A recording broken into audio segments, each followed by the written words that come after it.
Bonjour à toutes et à tous. Aujourd'hui, on va s'intéresser à une solution qui peut paraître radicale, presque de la science-fiction, face à une crise bien réelle, les villes flottantes. La montée des eaux, c'est une réalité qui nous rattrape. Alors, forcément, une question fondamentale se pose, une question que les plus grands ingénieurs, les plus grands urbanistes se posent aujourd'hui: où va-t-on vivre demain? Pour bien saisir l'urgence, il y a un chiffre qui est assez parlant. 75%, c'est la part de la population mondiale qui, selon les estimations, vivra sur les côtes d'ici 2050. Autant dire en première ligne face au changement climatique.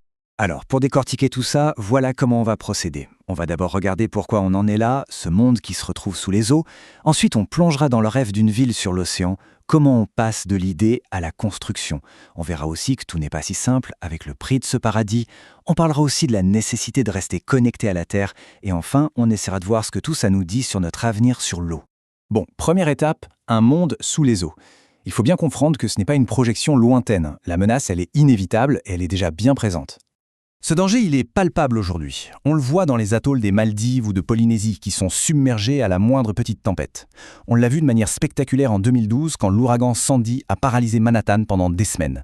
Le vrai changement de paradigme, c'est qu'on ne se demande plus comment combattre la mer, mais plutôt comment on va vivre avec.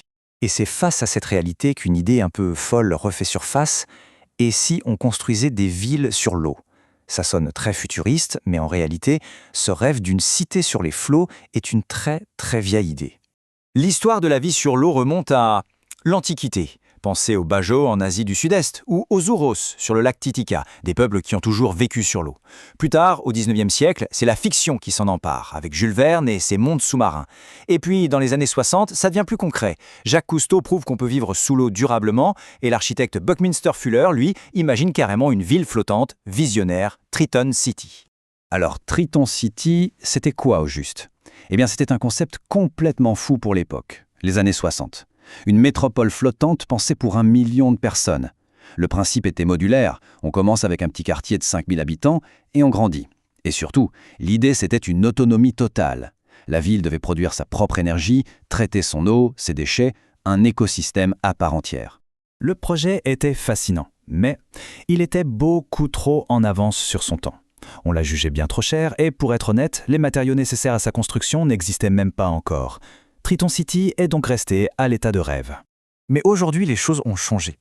Et une nouvelle génération d'architectes et d'ingénieurs est en train de reprendre ce flambeau pour, cette fois, transformer le rêve en un plan bien réel. Pour comprendre l'ampleur de cette idée, il faut la replacer dans l'histoire de la ville. Pensez-y, l'électricité a transformé la nuit en jour. La voiture a totalement redessiné nos paysages avec les banlieues.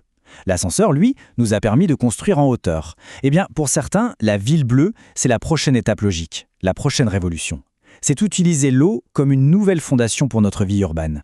Et attention, on n'est plus dans la théorie. Des projets sortent de l'eau, littéralement. À Copenhague, par exemple, on trouve des logements étudiants abordables, construits à partir de containers recyclés. C'est malin. Aux Maldives, c'est une autre échelle. On parle d'une ville complète pour 20 000 personnes, construite dans un lagon pour faire face à la montée des eaux qui menace l'existence même du pays. Et puis il y a Busan, en Corée du Sud, un projet soutenu par l'ONU qui sert de prototype, une sorte de boîte à outils pour tester toutes ces nouvelles infrastructures flottantes. Alors comment ça marche concrètement ? L'ingénierie d'aujourd'hui apporte des réponses incroyables. On utilise des modules préfabriqués, ce qui limite les nuisances sur place. Les structures sont flexibles, on peut les réorganiser selon les saisons. Surtout, les plateformes sont conçues pour suivre les marées et même résister à des tsunamis. Il y a même une idée géniale, la 5e façade, c'est-à-dire le dessous de la ville, qui est pensée pour devenir un récif corallien artificiel. Et pour la clim, on utilise le froid des profondeurs. Bref, on a des solutions qui sont non seulement résilientes, mais qui peuvent même avoir un impact positif sur l'écosystème. Bon, tout ça a l'air formidable, mais bien sûr, ce n'est pas si simple. Derrière la vision paradisiaque se cachent des questions très complexes et des conséquences, parfois imprévues.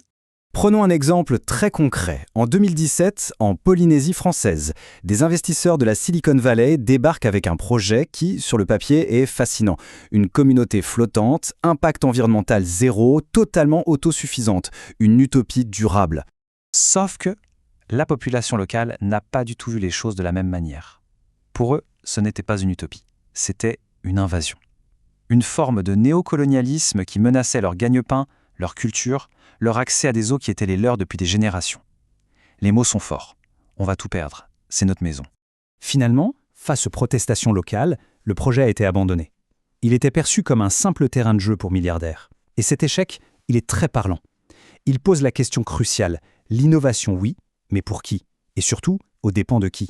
Et ce conflit nous amène à une distinction vraiment fondamentale, parce qu'il ne faut pas tout mélanger. Il y a deux grandes philosophies, deux visions très différentes de ce que veut dire vivre sur l'eau.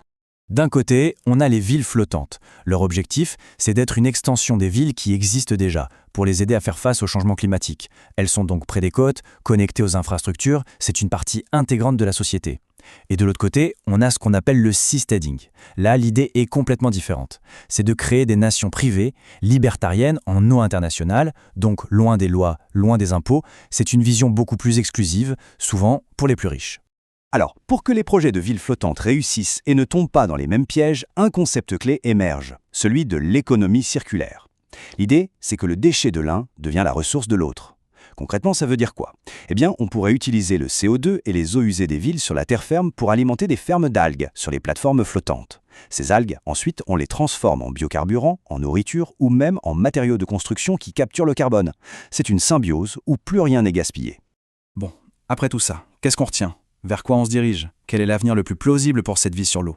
Ce qui semble faire consensus, c'est que les villes flottantes ne sont pas la solution miracle. On ne va pas tous déménager demain dans des cités utopiques au milieu du Pacifique. C'est plutôt un ingrédient, une pièce essentielle du grand puzzle de notre adaptation à une planète qui change. La vision la plus réaliste, c'est donc celle de quartiers flottants, qui seraient des extensions de nos grandes villes côtières. On les verra apparaître là où il y a un double besoin, un manque d'espace et une menace imminente de la montée des eaux. Des villes comme Shanghai, Tokyo, New York ou Miami sont des candidates évidentes. Ce serait une étape logique, presque nécessaire de leur développement. Finalement, la grande question qui reste, ce n'est plus tellement une question de technologie. On voit que les solutions existent, qu'elles sont de plus en plus matures. Le vrai défi, en fait, c'est d'éviter de répéter les erreurs du passé. Comment est-ce qu'on innove pour survivre sans créer de nouvelles inégalités? La vraie interrogation, elle est là. Comment s'assurer que cette nouvelle frontière serve le bien commun, qu'elle soit une solution pour l'humanité et pas simplement un refuge pour quelques privilégiés?